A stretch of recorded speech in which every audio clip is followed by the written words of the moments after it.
और चलिए आपको सीधा लिए चलते हैं देहरादून, जहां कार्यक्रम चल रहा है। मुख्यमंत्री का संबोधन इस बीच हो रहा है, सुनिए क्या कुछ कह रहे हैं वो। से लेकर बहुत पहले से लगातार राज्य को गति देने का काम इनके माध्यम से हुआ। मेरे अभिभावक श्रद्धेय कोश्यारी जी,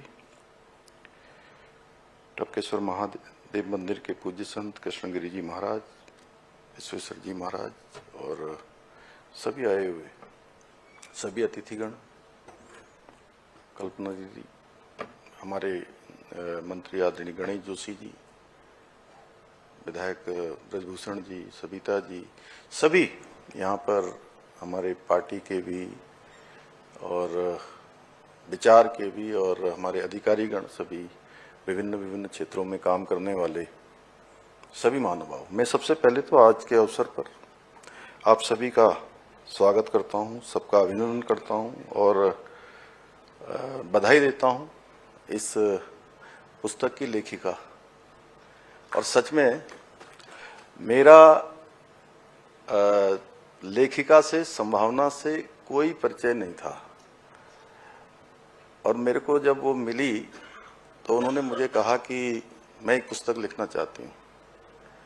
और मैं सच बताऊं तो मैंने उसको कभी बहुत समय दिया भी नहीं और ये मेरी माँ से कई बार मिलके आ गई। मुझे लगता है कि जितनी इसमें जानकारियां ज्यादा लिखी हैं मेरे को पता नहीं, मैंने अभी पुस्तक पढ़ी भी नहीं है। मेरी माताजी ने जितना इनको बताया होगा उस आधार पर इन्होंने पुस्तक का संकलन किया, लिखा और आज इसका विमोचन भी हो रहा है। और मुझे ये भी नहीं पता था कि महामहिम महोदय ने ये समय कब दे दिया।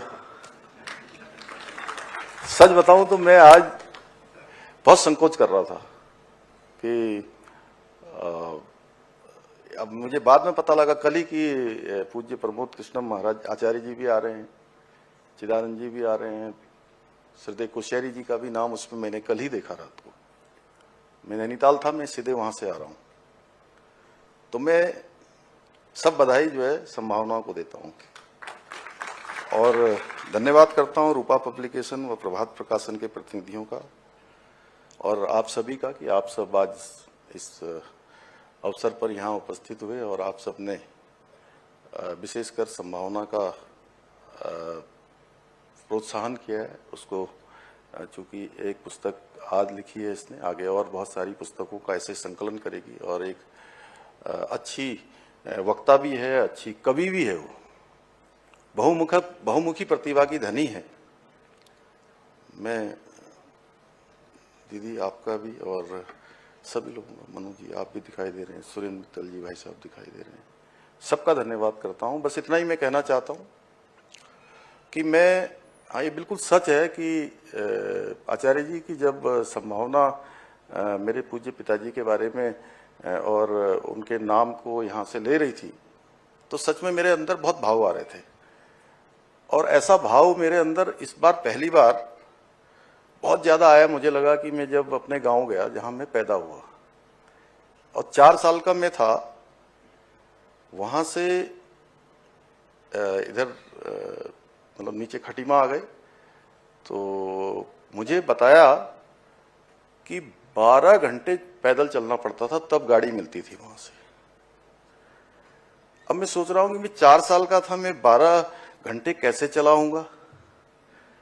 तो फिर मुझे थोड़ी थोड़ी याद है, एक बार मैं जहां पैदा हुआ और जहां से मेरी माँ का मायका है वो कलानी छिना के पास है, एक नयाल गांव बोलते हैं वहां। तो वही अब 4 साल, उसी 4 साढ़े 4 साल जो भी होगा, जैसे गाय के पीछे बच्चे जाते हैं ना, छोटे छोटे बछड़े, छोटे वाले जो दूध पीने के लिए माँ के पीछे पीछे दौड़ते रहते हैं, वैसे ही हम लोग दौड़ा करते थे।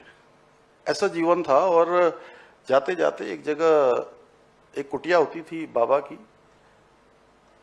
मतलब मैं पूरी तरह से नहीं लेकिन मुझे वो स्मरण हो रहा है कि कुटिया के पास एक छोटी सी गाड़ जैसी थी, नाला जैसा, गधेरा जिसको बोलते हैं, गाड़ गधेरे, गाड़ से भी छोटा था।